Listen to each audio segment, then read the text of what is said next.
Hola a todas y todos. En este video les voy a presentar lo que sería la primer clase del módulo de equilibrio, una clase introductoria donde presentamos digamos, los conceptos fundamentales. Vimos en el módulo anterior que había, bueno, el equilibrio se puede alcanzar de diversas formas.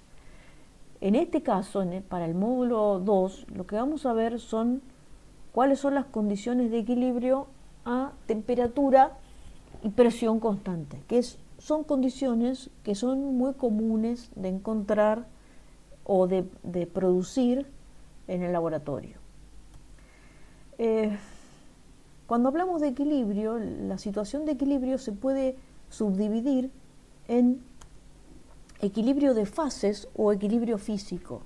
Hablamos de equilibrio de fases o equilibrio físico cuando no hay tendencia a que se transfiera materia desde una parte del sistema a la otra. Por ejemplo, cuando un líquido está en equilibrio con su vapor o cuando un soluto sólido está en equilibrio con el soluto que está disuelto en la solución saturada. La otra posibilidad es el equilibrio químico o equilibrio reactivo, y esto es el equilibrio que se observa cuando no hay tendencia a que cambie la composición del sistema, que cambie la composición de una fase. O sea, no hay tendencia a que haya reacciones químicas en ningún sentido.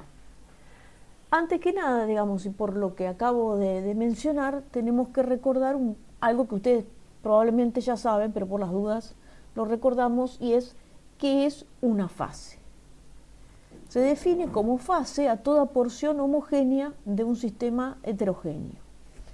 Y una porción homogénea es una porción que tiene las mismas propiedades intensivas en todos sus puntos. Entonces yo, por ejemplo, si considero este sistema y analizo el hielo y tomo pequeñas porciones muy pequeñitas de hielo y analizo la composición del hielo, analizo la densidad del hielo, la capacidad calorífica del hielo, el índice de refracción, lo que sea, todas las propiedades intensivas que yo quiera considerar en estos dos puntos del hielo, cualquier otras dos pequeñas porciones del hielo que quiera considerar, van a ser las mismas. Por eso el hielo constituye una porción homogénea.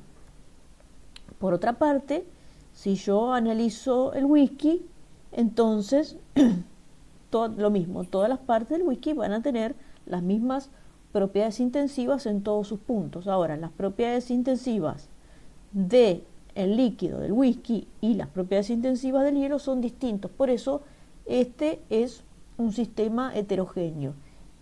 Una fase es el whisky y la otra fase es el hielo. Muy bien, entonces habiendo recordado esto, vamos a ver acá un esquema del tipo de situación física que vamos a considerar. Nosotros vamos a tener un sistema que está a una cierta temperatura y presión, y el sistema interacciona a través de paredes que son impermeables, o sea, vamos a considerar un sistema cerrado, como hasta ahora venimos haciendo. Mis paredes son impermeables, pero son diatérmicas y móviles, o sea que las paredes permiten que se transfiera calor y que se transfiera trabajo en la forma de trabajo de expansión-compresión. Y el entorno entonces va a estar a la misma temperatura y presión que tiene el sistema. Entonces, fíjense que con estas condiciones dadas, hay equilibrio térmico, o sea, mi sistema tiene equilibrio térmico, por eso tiene una temperatura definida, y está en equilibrio térmico con el entorno, porque ambos tienen la misma temperatura y están separados por una pared diatérmica. Lo mismo, mi sistema tiene equilibrio mecánico porque tiene una presión definida, y además está en equilibrio mecánico con el entorno, porque sistema y entorno tienen la misma presión y están separados por una pared móvil. Entonces, la única fuente de desequilibrio que hay sistemas con estas características es el equilibrio material adentro del sistema. O sea, la pregunta que nos vamos a hacer es si hay o no equilibrio material dentro del sistema, y en caso de que no haya equilibrio material, ¿de qué manera va a evolucionar? O sea, el sistema se va a empezar a transformar ¿hacia qué? ¿Cuál es el estado de equilibrio al que va a tender a alcanzar mi sistema? Ejemplos de las situaciones que vamos a considerar que se pueden analizar dentro de este marco teórico. Un caso es la cuestión del equilibrio entre el líquido y el vapor. Como tienen esquematizado acá, ustedes pueden tener un líquido y ese líquido lo encierran, digamos, tienen el líquido en un recipiente y a su vez encierran eso en una campana que no deje escapar los gases, y entonces lo que va a ocurrir es que el líquido se comienza a vaporizar, y a medida que va estando en el vapor, también parte del líquido que se vaporizó va a pasar de nuevo a condensarse. Ahora, inicialmente, si no tenía nada de las partículas que inicialmente estaban en el líquido, no tenía nada en el vapor, la velocidad con que se evaporan es mayor que la velocidad con que se condensa. Y entonces el resultado neto es que hay cada vez más partículas en la fase vapor. Ahora, inevitablemente, a lo largo de ese proceso se tiene que alcanzar una situación en la cual la velocidad de vaporización y la velocidad de condensación se igualan. Eso es una situación de equilibrio dinámico, y este es un tipo de las situaciones que podemos o que vamos a analizar en este módulo, el equilibrio de un líquido con su vapor, el equilibrio de vaporización. Lo mismo podemos analizar el equilibrio entre un soluto disuelto y la fase sólida, o sea, lo que se llama el precipitado, o el tercer de los ejemplos que les preparé es un equilibrio reactivo, ¿no? Ustedes pueden tener una reacción termostatizada a una cierta temperatura, digamos, fija, y les interesa saber a esa temperatura y presión a la que tienen el sistema cuánto hay de productos y cuánto hay de reactivos cuando se alcanza el equilibrio. Todos estos son ejemplos entre los muchos ejemplos que hay de sistemas que se pueden estudiar dentro del marco teórico de lo que vamos a ver nosotros en el módulo 2. Como podrán inferir, digamos, a partir de lo que vimos al final de las teorías del módulo 1, la propiedad fundamental que tenemos que considerar para hacer el análisis de estas situaciones es la energía libre de Gibbs. Sabemos que G es una función de estado, y lo que tenemos que hacer es escribir a la energía libre en función de variables independientes que sean convenientes para hacer el análisis. Como siempre, podemos elegir las variables independientes que vamos a tomar o a considerar. No es que las vamos a elegir nosotros, digamos, ya están elegidas y yo se las voy a enseñar a ustedes cuáles son las variables independientes que son convenientes. Y entonces vamos a hallar una expresión para el diferencial de energía libre en función de los diferenciales de las variables que son independientes. Y entonces vamos a ver cuándo se cumplen las condiciones de diferencial de G igual a 0. Si recuerdan del final del módulo anterior, las condiciones de diferencial de G igual a 0 me indican o bien la situación de equilibrio o me indican que está ocurriendo un proceso reversible. O la otra posibilidad es, dada la expresión para diferencial de G en función de las variables independientes, ver cuándo se cumple la condición de que diferencial de G sea menor a 0. Diferencial de G menor a 0 es el sentido espontáneo. O sea, si yo obtengo una expresión para diferencial de G y haciendo un análisis puedo ver qué tiene que pasar para que diferencial de G sea negativo, entonces eso que tiene que pasar para que diferencial de G sea negativo es lo que espontáneamente va a pasar. O por el contrario, yo puedo tener mi expresión para diferencial de g, pienso en algún proceso y veo que para el proceso que yo pensé el diferencial de g es positivo. Entonces eso no va a pasar nunca, jamás, porque el diferencial de g no se observa nunca, jamás a t y p constante, y lo que va a pasar es el proceso opuesto al que yo imaginé. Bueno, entonces, como verán, ya les vengo hablando mucho del diferencial de g, vamos a hacer acá un pequeño paréntesis para hablar un poquito de diferenciales, que nunca está mal recordar sus propiedades. Vamos a considerar un caso genérico, que yo tengo una función, esa función depende de tres variables, x, y z. Bueno, aquí es igual el diferencial de la función f. La expresión completa la tienen acá. El diferencial de f es la derivada parcial de f respecto de x por el diferencial de x. Y fíjense que yo en esta derivada parcial de f con respecto a x puse como subíndice y z. Eso quiere decir que estoy tomando la derivada parcial de la función f respecto de x, dejando las variables y z constantes. Bueno, y lo mismo que hice en este primer término con la variable x, o sea, derivé f respecto de x y multipliqué por el diferencial de x, lo mismo hago en estos otros dos términos con la variable y. Tengo la derivada de f respecto de y por diferencial de y la derivada de f respecto de z por el diferencial de z.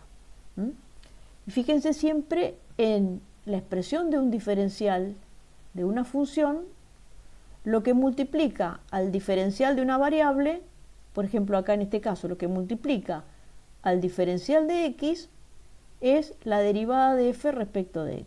Lo que multiplica al diferencial de y es la derivada de f respecto de y.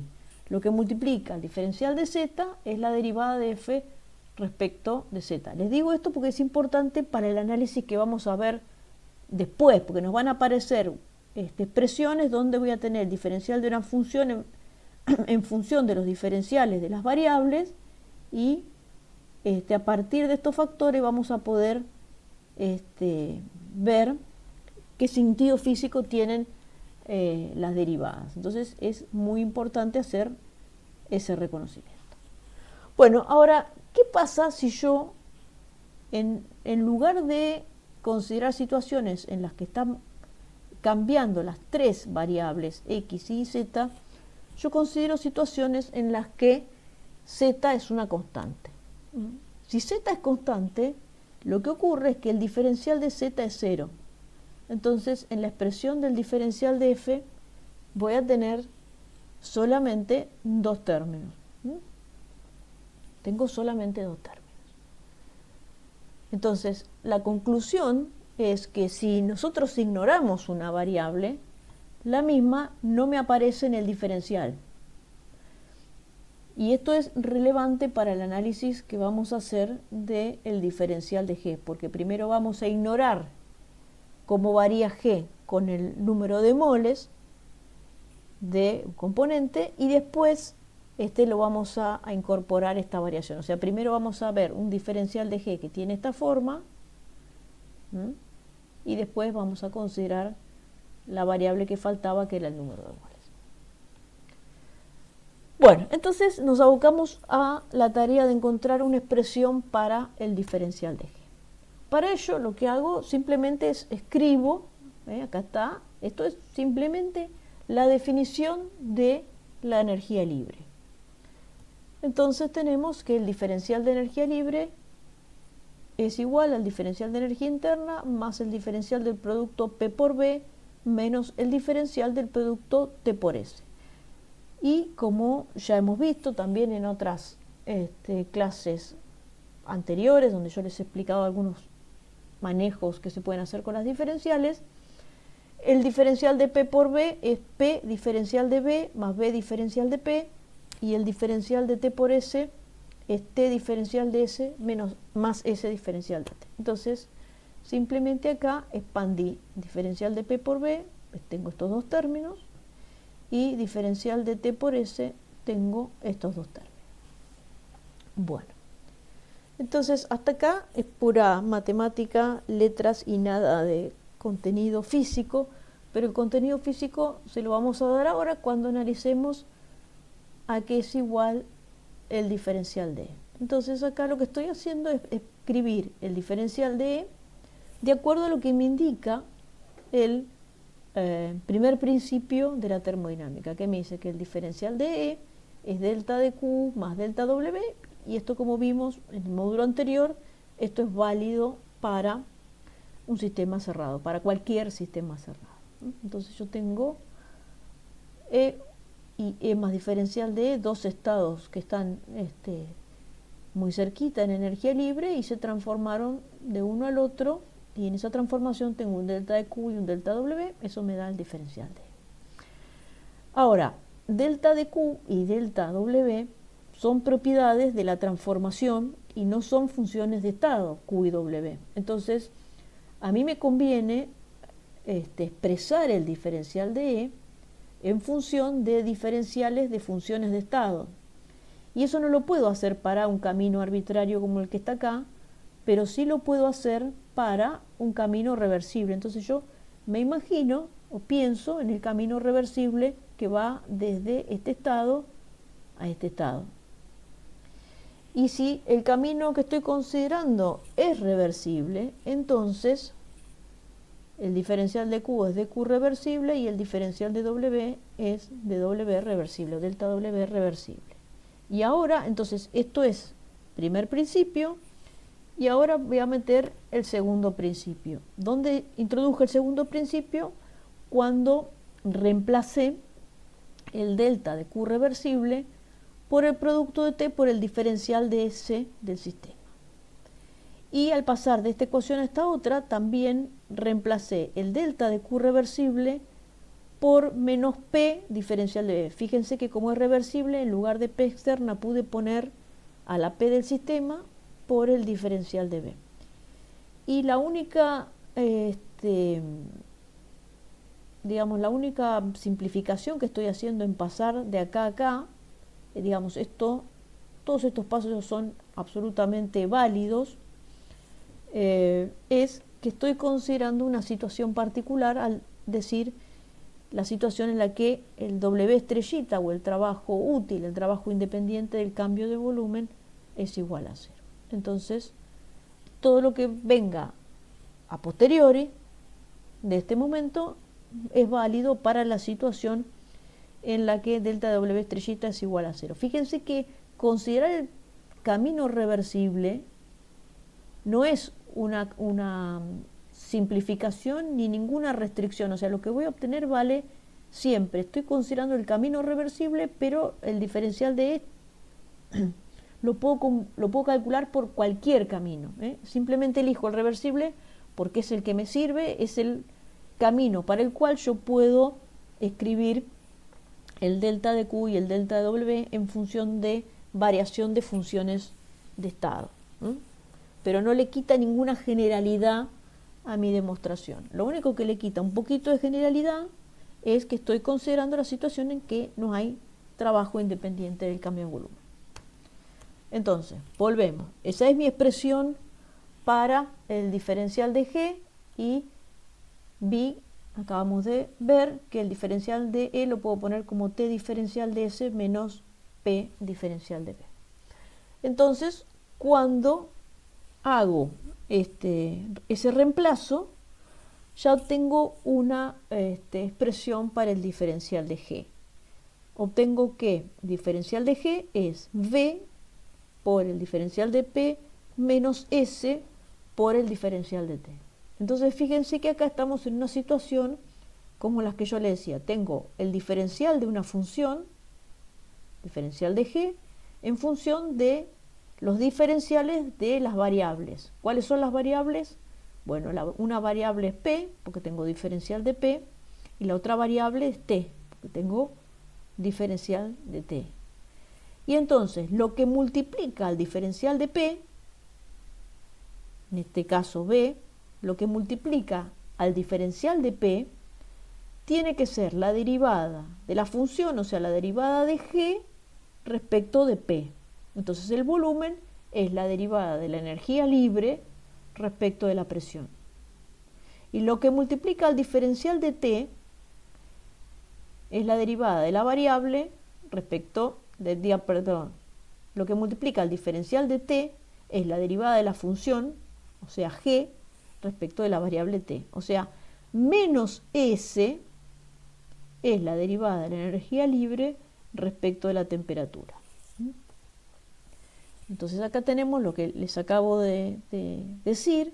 V es la derivada parcial de la energía libre respecto de la presión cuando deje constante la temperatura, y menos S es la derivada de la energía libre respecto de la temperatura cuando deje constante la presión.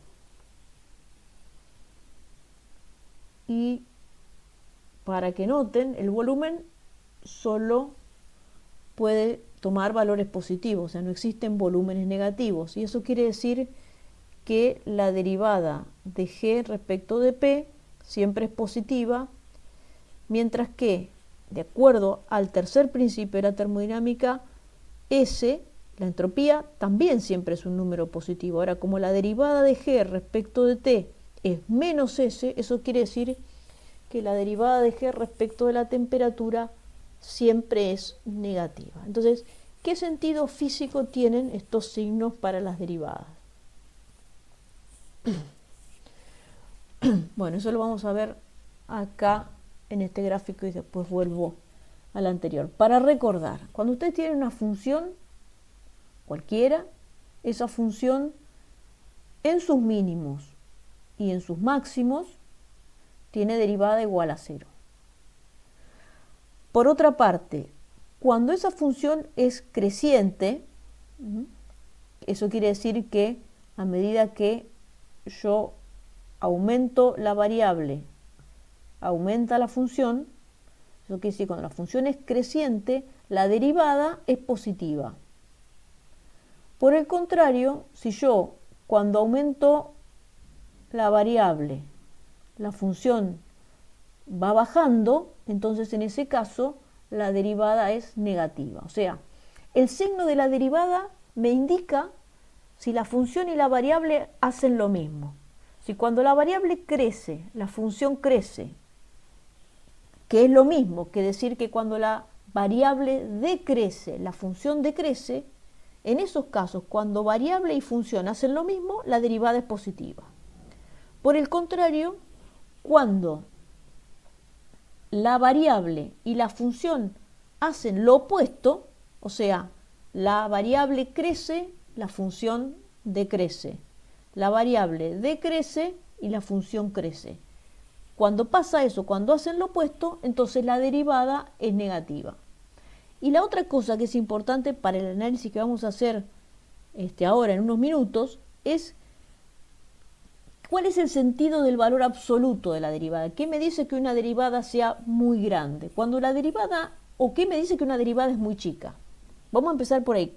¿Qué pasa cuando una derivada es muy chica en valor absoluto? Bueno, eso lo podemos ver en este mismo gráfico, porque vemos que cuando la derivada es 0, la función es horizontal, no cambia. Entonces, cuando la derivada es muy chica, eso significa que la función varía poco, es casi horizontal. Una derivada muy chica significa una variación muy chica de la función con la variable. Por el contrario, una derivada muy grande, lo que me está indicando es que la función cambia mucho con un cambio chiquito de la variable. Otra forma de verlo es como en función de la inclinación. Cuanto mayor es la derivada en valor absoluto, más pendiente tiene, más inclinación tiene la curva. Por ejemplo, en un punto acá tengo una pendiente mayor que la que tengo en este punto y mayor que la que tengo en este punto. En los tres puntos que les dije, la derivada es positiva, pero en valor absoluto es mayor acá. Y lo mismo con las derivadas negativas. Si yo tengo, no sé, la derivada acá, que es negativa, es mayor en valor absoluto que la derivada de este punto, y es mayor que la derivada de este punto, y eso me doy cuenta simplemente porque la inclinación de la curva es mayor. Bueno, entonces volviendo al caso de la energía libre, acá tenemos una representación que me da la energía libre en función de la variable t y de la variable p. Entonces lo que tenemos es esta curva acá en rojo, me da la variación de la energía libre con respecto a la presión P a un valor fijo de temperatura, donde está cortada, digamos, esta superficie. De la misma forma, acá esta pendiente que tienen acá, esta me da la variación de G cuando yo cambié la variable T también a un valor de presión constante, que es el valor al que yo corté la superficie. Fíjense que la derivada de G respecto de la presión es una recta con pendiente positiva, el volumen es un número positivo, mientras que la variación de G con la temperatura me da una recta con pendiente negativa. ¿Por qué? Porque menos S siempre es un número negativo. Bueno, entonces lo que hemos visto es que aumenta con la presión y disminuye con la temperatura. Acá lo que tenemos es, son como cortes de esa superficie que veíamos recién. Tenemos un gráfico de energía libre en función de la temperatura a una presión constante, y tenemos el comportamiento de tres rectas, que una corresponde a un gas, al líquido y al sólido. La pendiente en cada una de estas curvas es menos S, pero en la curva violeta es menos S del gas, en la curva celeste es menos S del líquido y en la curva verde es menos S del sólido. Y fíjense que como la entropía del gas es mucho mayor que la del líquido y esta a su vez es mayor que la del sólido, es más inclinada, tiene mayor pendiente la curva del gas que la pendiente que tiene la curva del líquido, que la pendiente que tiene la curva del sólido. Bueno, y análogamente tenemos un gráfico similar en cuanto a la, digamos, no es que se vea similar, pero digamos, podemos hacer un análisis similar en lo que pasa en una representación de G en función de la presión a temperatura constante. También tenemos tres curvas, una para el gas, una para el sólido, perdón, para el líquido y una para el sólido. La pendiente en estos casos es el volumen. Y acá en los tres casos tengo representaciones de funciones que son crecientes, porque el volumen es positivo. Y lo que tenemos es que como el volumen del gas es mucho mayor que el volumen del líquido, entonces la pendiente en este caso es más pronunciada que la pendiente del líquido y el sólido,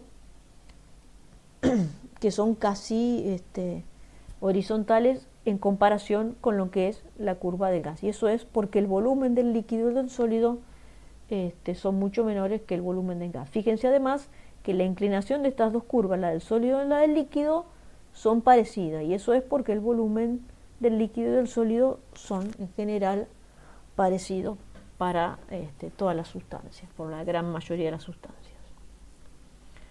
Bueno, entonces lo que vimos hasta ahora es la variación de G con T y con P, que son las variables que son más convenientes, pero no consideramos qué pasaba si yo cambio la cantidad de material, digamos, si yo agrego o saco moles. Consideramos eso, el diferencial de G en un sistema cerrado donde yo no puedo agregar ni sacar moles, y entonces obtuve que G varía solo o depende solo de T y de P. Entonces lo que vamos a ver ahora es cómo puedo ampliar yo esta expresión para diferencial de G considerando la variación del número de moles. Y lo que les voy a mostrar ahora vale solo para un sistema que tiene un solo componente y una fase.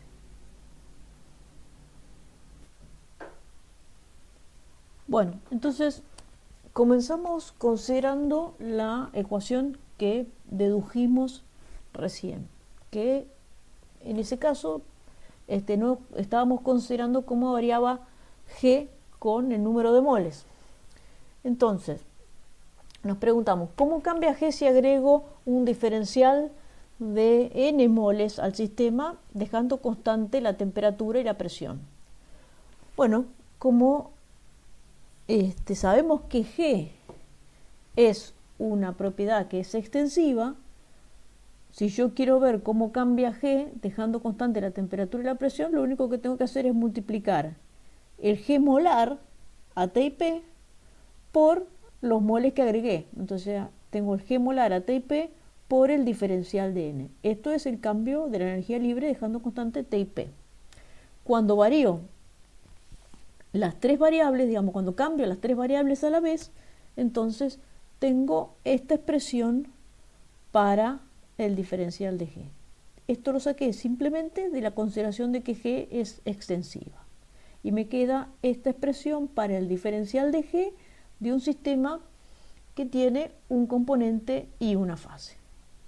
Simplemente tengo que multiplicar el G molar de ese componente en ese estado de agregación por el diferencial de número de moles.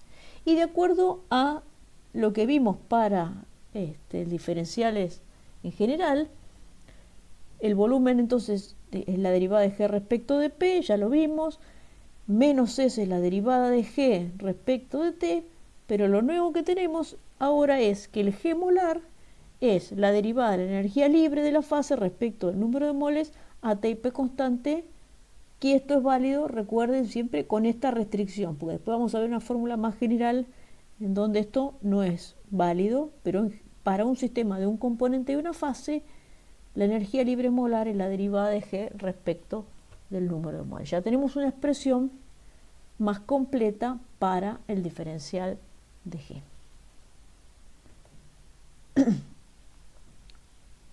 Bueno, entonces, vamos a definir el potencial químico de un componente como la derivada parcial de la energía libre del sistema respecto al número de moles de ese componente a T y P constante. Por lo que vimos anteriormente, el potencial químico es igual a la energía libre molar en el caso que tenga un sistema puro, que es lo que estamos considerando ahora. Un solo componente, una sola fase, o sea, un sistema puro. Bueno, bien.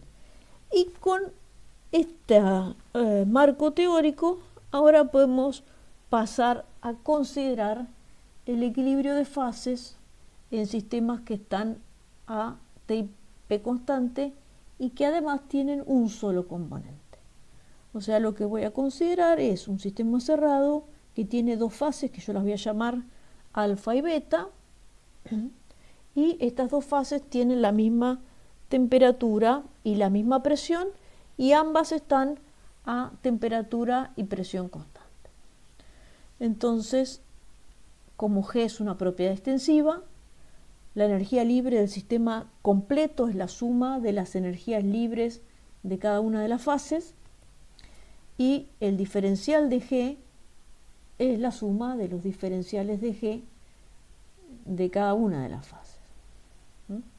G es G de la fase alfa más G de la fase beta, el diferencial de G es el diferencial de G de la fase alfa más el diferencial de G de la fase beta.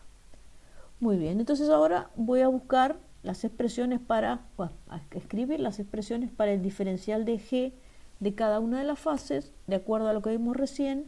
El diferencial de G de la fase alfa es el volumen de la fase alfa por el diferencial de P, menos la entropía de la fase alfa por el diferencial de T, más el mu, el potencial químico de la fase alfa, por el diferencial del número de moles de la fase alfa. Como estoy viendo la situación en la que T y P son constantes, entonces me queda simplemente el diferencial de G de la fase alfa es mu sub alfa por el diferencial de moles de la fase alfa.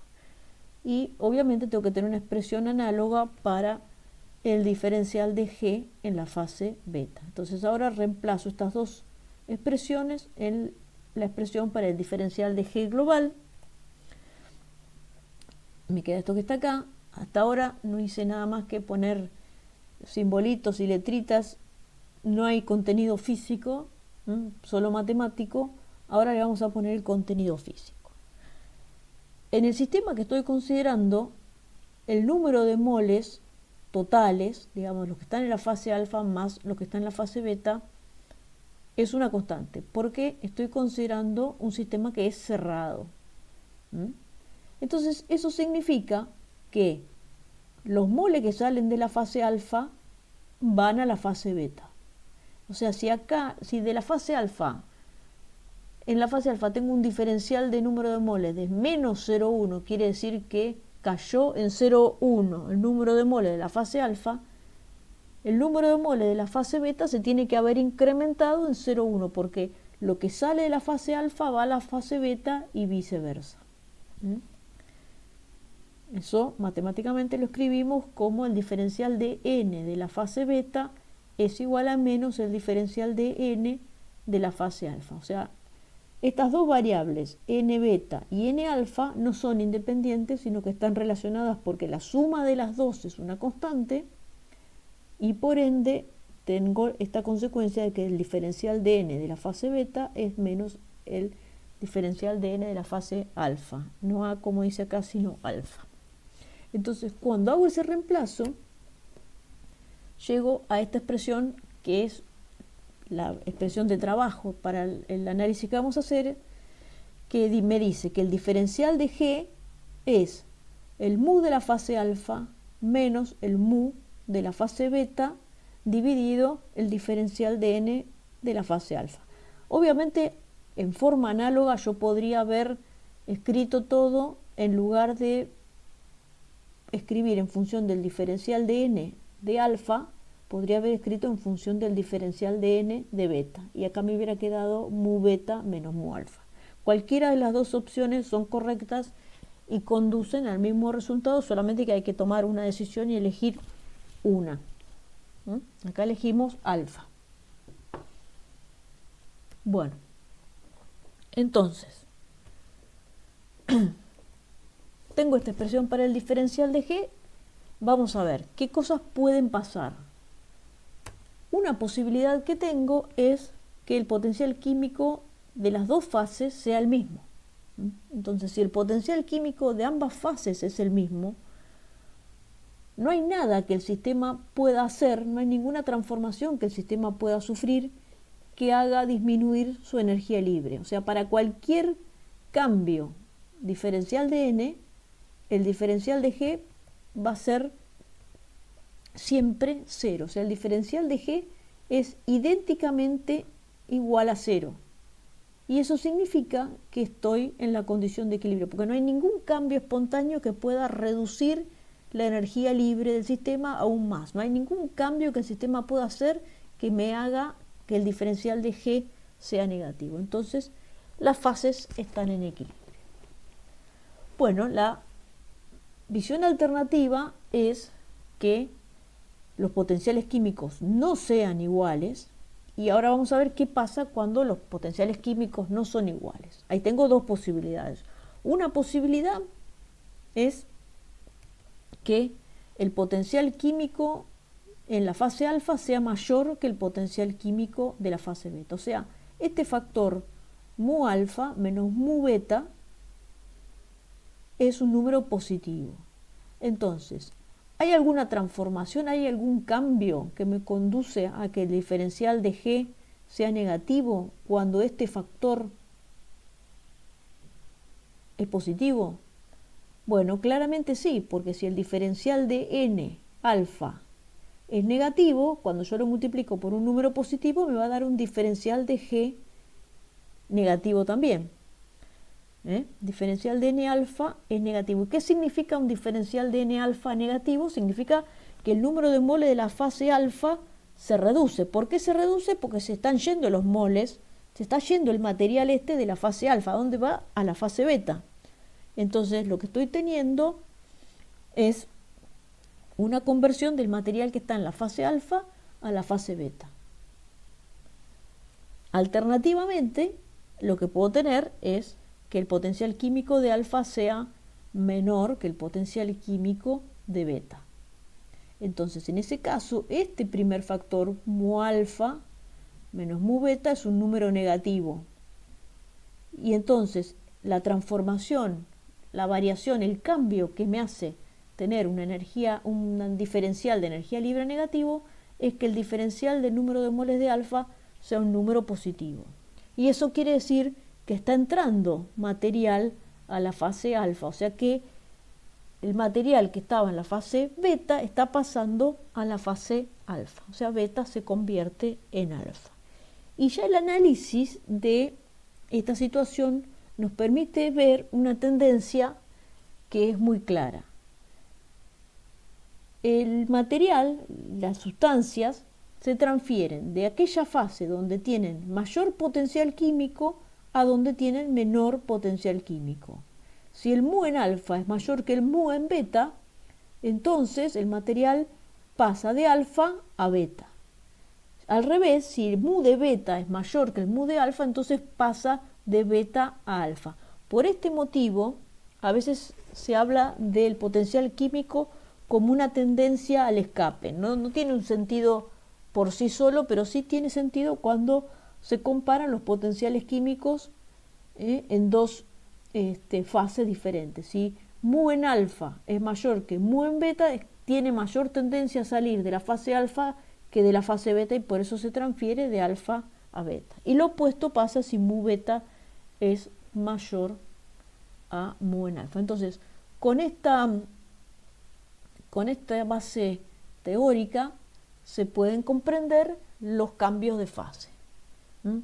Yo acá tengo otra vez el gráfico de la energía libre en función de la temperatura a una cierta presión y tengo las variaciones de la energía libre del gas, del líquido y del sólido. Si viendo este gráfico uno tiene que analizar cuál es la fase estable, bueno, elijo una temperatura, por ejemplo esta temperatura que está acá. A esta temperatura, ¿quién tiene el menor potencial químico? O sea, la menor energía libre molar. Y vengo acá y veo que el menor potencial químico es el del sólido. Entonces, la fase estable a esta temperatura y la presión del gráfico es el sólido. Ahora, cuando yo me voy a temperaturas más altas, el sólido baja su energía libre, el líquido también y el gas también. Como el líquido baja más que el sólido, si estoy a una temperatura, por ejemplo, esta que está acá, en ese caso, el que tiene la menor energía libre molar es el líquido. Y por eso el líquido en este punto es la fase más estable. Y si me voy a temperaturas aún más altas, por ejemplo acá, ahí tendría que la fase estable es el gas, porque es la que tiene la menor energía libre molar, el menor potencial químico. Y ojo, acá en los puntos donde se cruza, por ejemplo acá es el sólido el más estable porque es el que tiene menor energía libre molar, el menor mu. Ahora, cuando llega a este punto, se cruzan, son iguales. Entonces, en este punto es mi punto de fusión. Si sigo aumentando la temperatura, ahora el que tiene el menor mu es el líquido. Entonces, en todo este rango, desde que empezó acá, y yo voy aumentando la temperatura, el que tiene el menor mu es el líquido, la fase estable es el líquido, hasta que llego a este punto. En este punto se cruzan y estoy en la temperatura de ebullición. Y si sigo, ahora la fase estable es el gas, porque el gas es el que tiene el menor mu. La fase estable es siempre la de menor potencial químico, que en este gráfico es el G molar. Y en los puntos donde se cruzan hay equilibrio. Bueno, lo que está escrito es lo mismo que les acabo de comentar antes de desplegar el menú con los comentarios. Entonces con esto podemos considerar o empezar a considerar los diagramas de fase.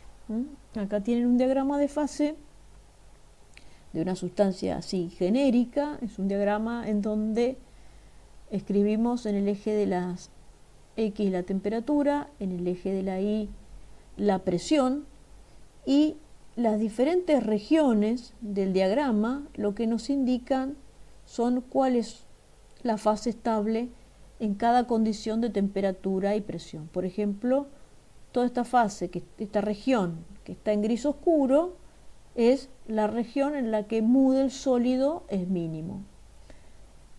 En toda esta otra región donde tengo un gris, el más claro de todos, es la región en la de mu del gas es el mínimo. Y en esta parte intermedia es donde mu del líquido es el mismo. Por otro lado, tengo las curvas. Esta curva donde hay un equilibrio entre el sólido y el gas, esta curva donde hay un equilibrio entre el líquido y el gas, y esta otra donde hay un equilibrio entre el sólido y el líquido. Estas curvas son curvas que representan las situaciones donde se igualan los potenciales químicos. Por ejemplo, todo a lo largo de esta curva, el mu del líquido es igual a mu del gas. Todo a lo largo de esta curva, el mu del sólido es igual a mu del gas, y a lo largo de esta otra curva, el mu del sólido es igual al mu del líquido. Y en el punto donde coinciden las tres curvas, acá tengo la situación en la que las tres fases tienen el mismo potencial químico, y eso se llama punto triple. Bueno, después en una de las clases siguientes vamos a discutir con muchísima más profundidad estos diagramas de fase. Vamos a considerar diagramas de fase de este tipo, como el que están acá, que son relativamente simples, simplemente para que tengan una visión más completa.